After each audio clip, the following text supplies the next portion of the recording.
Yeah, we need to talk about Velma for a second. This video is sponsored by CuriosityStream. Get access to my streaming video service Nebula when you sign up for CuriosityStream using the link in the description. So in case you missed it, a single screenshot was released from HBO's new adult-oriented animated Scooby-Doo spin-off series spearheaded by Mindy Kaling, simply called Velma. And that one screenshot was enough to make the internet mad, to no one's surprise. In fact, I'm almost positive they were banking on the idea that this would make fans upset just to get more people to talk about it, and here I am. It worked. But the joke's on them because according to my Twitter banner, I am a Scooby-Doo expert, which means I'm the only person who's even qualified to talk about this show, which means my hot takes are final.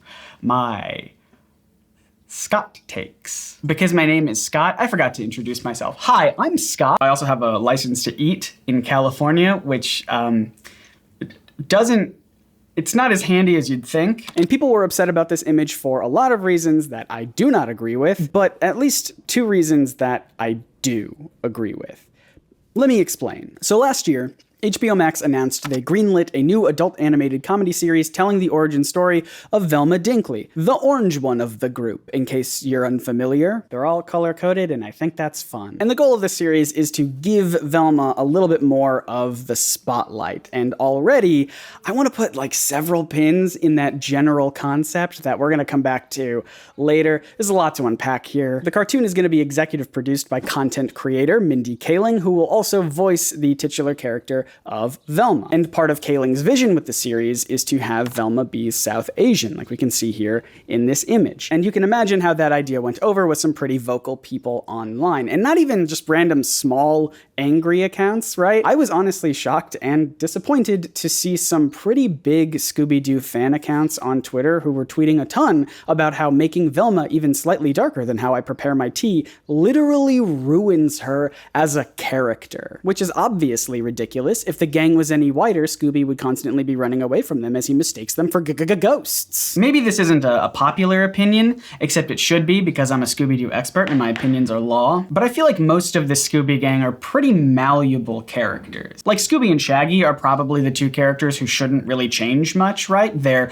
best pals and goofy, scaredy cats who love to eat almost as much as they love their friends. But everyone else in the gang has changed dramatically over the years. Fred, for example, was the sensible leader who was so boring that the writers just didn't use him for a good amount of years. So they changed him in the modern era to be a himbo who either annoys the team with his gullibility or his obsession with making and setting traps. And it's great. I love himbo Fred.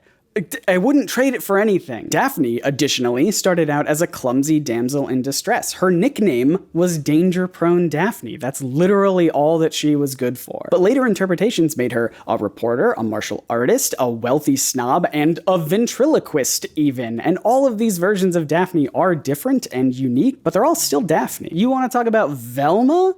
Velma's personality has ebbed and flowed from being a quick-witted jokester, a quiet, introspective brainiac, and a pretty obnoxious know-it-all, to be honest. I mean, truly, her only consistent traits throughout the entire Scooby-Doo franchise are that she's smart in an academic sense and wears glasses that occasionally fall off of her head. And that's really it. There are even some interpretations that imply Velma is Jewish, but not all the time, though. In at least one Scooby-Doo comic, Daphne is the one who comes from a Jewish family, while Velma is shown not understanding Yiddish vernacular. Again, these characters are malleable. Velma being Jewish pretty much only happens when the character is voiced by Mindy Cohn, a Jewish-American actor. Much like how Casey Kasem's later portrayals of Shaggy had him be a vegetarian because Kasem was also a vegetarian in real life, Mindy Cohn seemingly also wanted her version of Velma to reflect some of herself. Ay, gewalt. And if one Mindy can do it, then why can't another Mindy? And so if that means changing Velma to be South Asian, then honestly, you know, great, do it. It truly makes so little of a difference when these characters have had their personalities changed in much, much bigger ways over the 50 plus years that Scooby-Doo has been around. It got dark really quickly. I feel like whenever a character in a pre-existing IP has their race or gender or sexuality changed for a new interpretation, people always come in with the argument like, why not just make a new character instead of changing an existing one? And look, I do think that we should have more important characters in big franchises who are intentionally created with their specific race, gender, sexuality, etc. in mind. I like seeing that stuff. But my opinion is, unless an existing character's specific race is vital to their story, I personally don't see much harm in changing it. Like, obviously Black Panther has to be played by a black actor, RIP to the GOAT, but let's not pretend that Velma Dinkley as a character hinges on being white, even if Dinkley sounds like the caricature of a white person's last name. I'm definitely not the first person to point out that Velma has already been portrayed as a non-white character several times in the past. Like just a couple years back in everyone's favorite piece of cinema, Scoob, Velma was Hispanic, voiced by a person I don't know how to feel about. I feel like everyone's constantly mad at her, and I think that's maybe right. Is that the right thing to be? But even before that, like a decade ago, Hayley Kiyoko played Velma in the live-action Cartoon Network Scooby-Doo movies. Are any of these films good? Not important, but I hope we can all agree that the quality of Scooby media does not rest on the skin color of its characters. The bigger problem that I had with the live-action prequel movies is that they made Fred a brunette, and more people should have been upset about that. Honestly, my immersion was fully broken. Also, they made Scooby-Doo look like a hell beast. This does bring up a good point, though.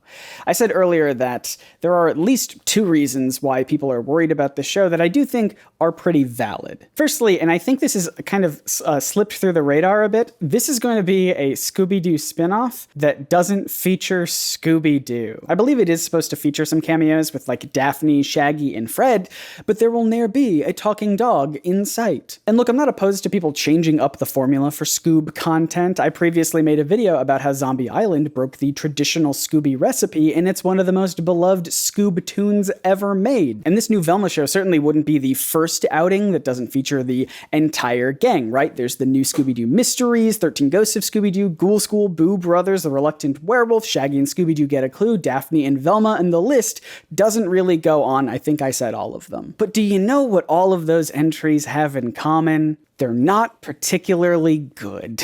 Okay, look, I'll be the first to admit that the Scooby-Doo franchise, like most franchises that have been around for over 50 years, is fueled almost exclusively by nostalgia. Are these the greatest films ever made, or was I just 10 years old when I watched them? The answer is both. Check out my pecs, little man! So yeah, I know that people have an affinity for the 80s made-for-TV films and even 13 Ghosts for some reason, but I think it's pretty safe to say that the most well-known and widely loved entries in the Scoob franchise are stories where the gang's all there. Scooby-Doo, Where Are You?, A Pup Named Scooby-Doo, What's New Scooby-Doo, the 90s TV movies, Monsters Unleashed and its sequel that came out 2 years earlier somehow. Maybe I'm projecting here, but I feel like when people want to watch Scooby-Doo, they want to watch Shaggy, Daphne, Freddy, Velma, and whatever the dog's name is. I already forgot. The only time the gang should split up is when they search for clues. He stole my thing that I say. But even in those cases where a show or movie just features like 2 or 3 members of the gang, at the very least,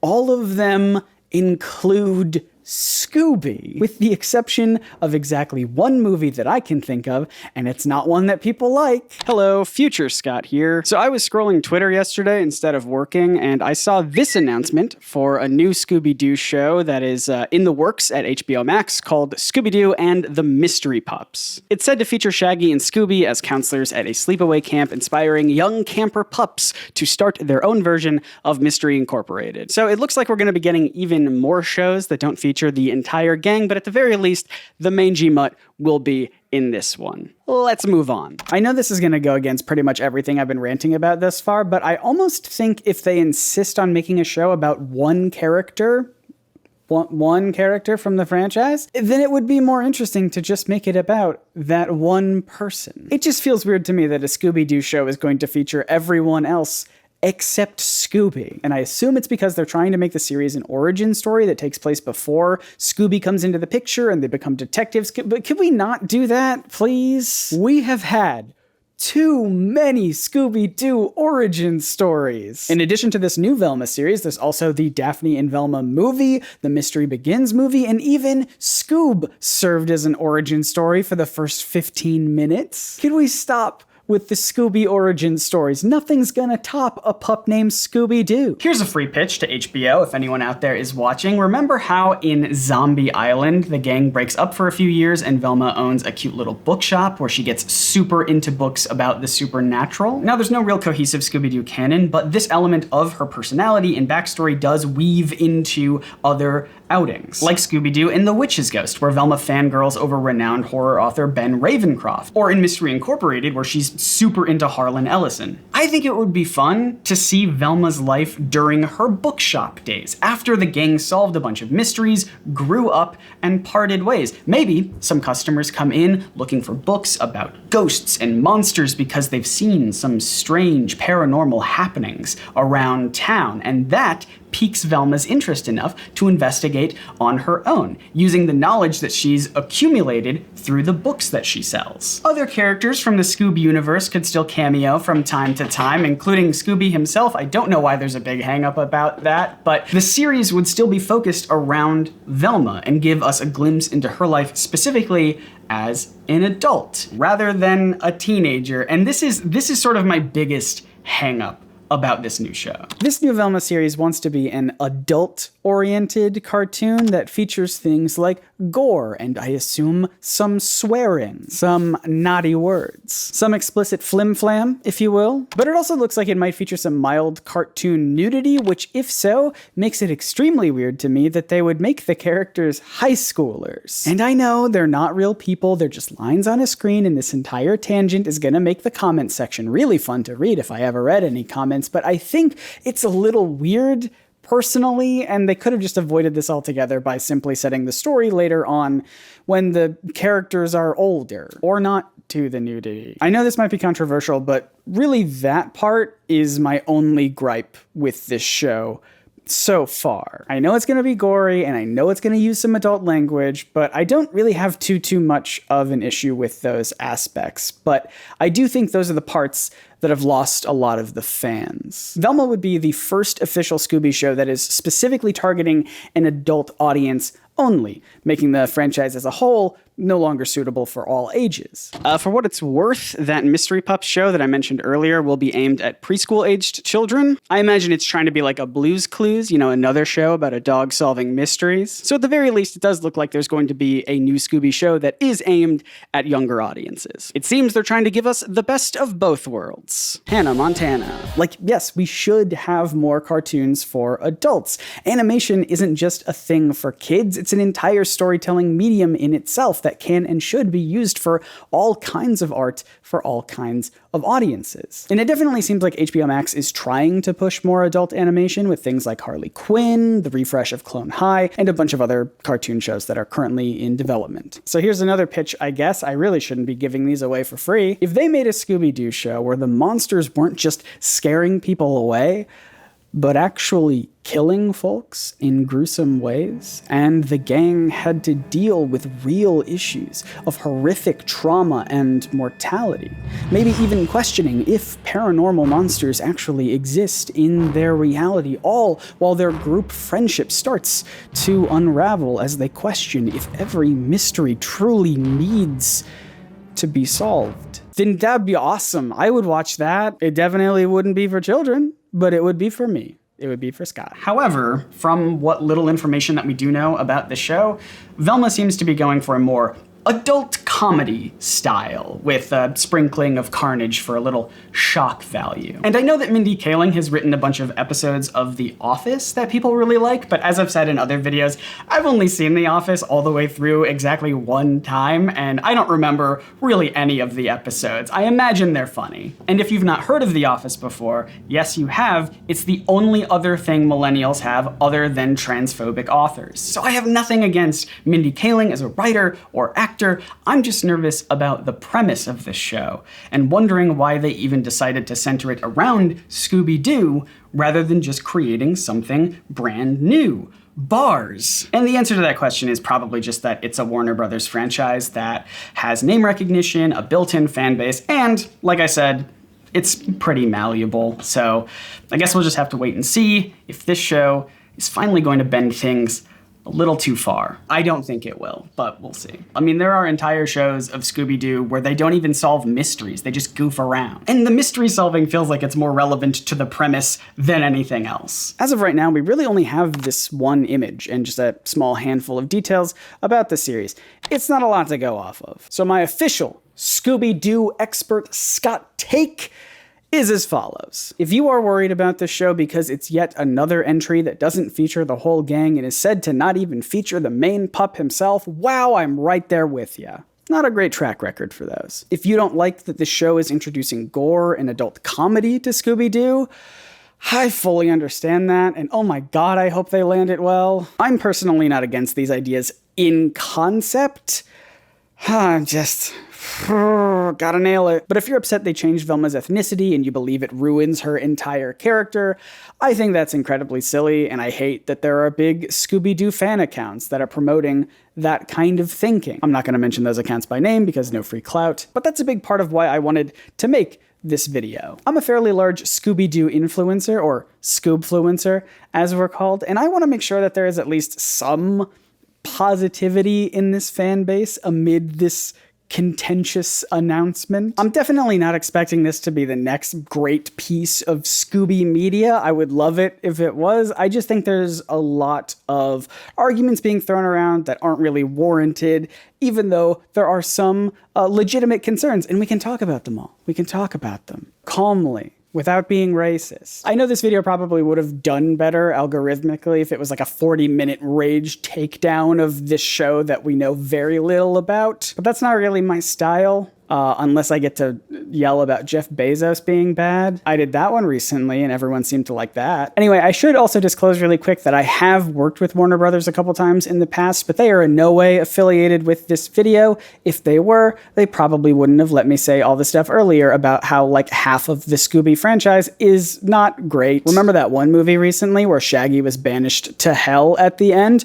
Good content. You can find much better content on my streaming service Nebula, which is also partnering with CuriosityStream. In fact, if you watch this video on Nebula, you won't see this ad here, but you will get to see some extra jokes that I cut out of the YouTube version, like this one. I don't think small children are itching to tune into Scooby's shenanigans because they need to see what Terry Bradshaw, Axl Rose, and Carol Burnett are up to. And the reason I do this is because YouTube is pretty harsh about retention and watch time, so I sometimes cut out stuff of my videos and try to, play into that mysterious YouTube algorithm. But Nebula is a place where creators like myself, Patrick Willem, Sarah Zed, Nando V Movies, Lady Emily, Laura Crone, and genuinely so many others are actually allowed to be creative, posting our videos ad-free, sometimes extended versions with more content, and experimenting with different topics and video formats. Finally, an outlet for me to talk about Gilmore Girls. It's a good show, you're all just mean. And we are thrilled to be partnering with CuriosityStream, the #1 place for thousands of documentaries and nonfiction titles on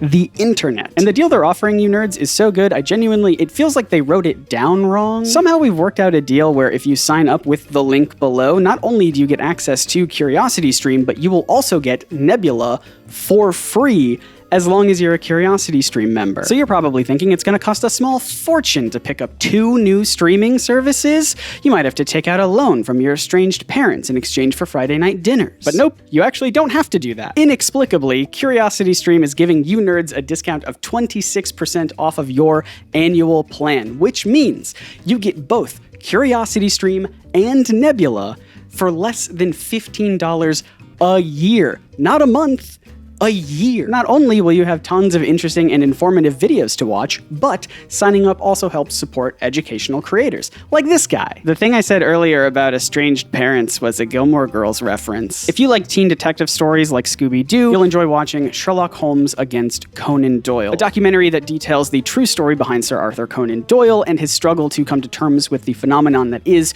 Sherlock Holmes. So click or tap the link below today to get both CuriosityStream and Nebula for just $14.79 per year. That's 26% off. Once again, click the link in the description or go to curiositystream.com/nerdsync. Clicking that link really does help out my channel. Hey, if you're new here and enjoy in-depth history videos and opinion pieces about Scooby-Doo and other cartoons, I've got lots of them, including a bunch more coming later this year. So subscribe and turn on notifications to become a wonderful nerd. That's what I call my fans and followers. I think it's kind of cute. Hey, so I'm traveling right now and fully forgot to thank my patrons and read off the Patreon names. So if you want to support me on Patreon, you can do so just like the wonderful nerds: A Filthy Casual, Amanda Trisdale, BKBW, C. McCartney Smith, Christopher Lang, DeCassawary, Edwin Latour, Eric Ketchum, Eric Totoropato, Everett Parrott, Jacob Rundell, Jonathan and Megan Pearson, Jonathan Lanowski, Mar Sottledeen, Marisa Wilson, Pete Temple, Silva Donut, William Tillotson, as well as the rest of the wonderful nerds that you see on the screen right now. So if you want to support my stuff, you can go to patreon.com/nerdsync. I would love to get 1,000 patrons this year. That would be amazing. Link in the description. Once again, my name is Scott, reminding you to explore your favorite art through curiosity and vulnerability. See ya.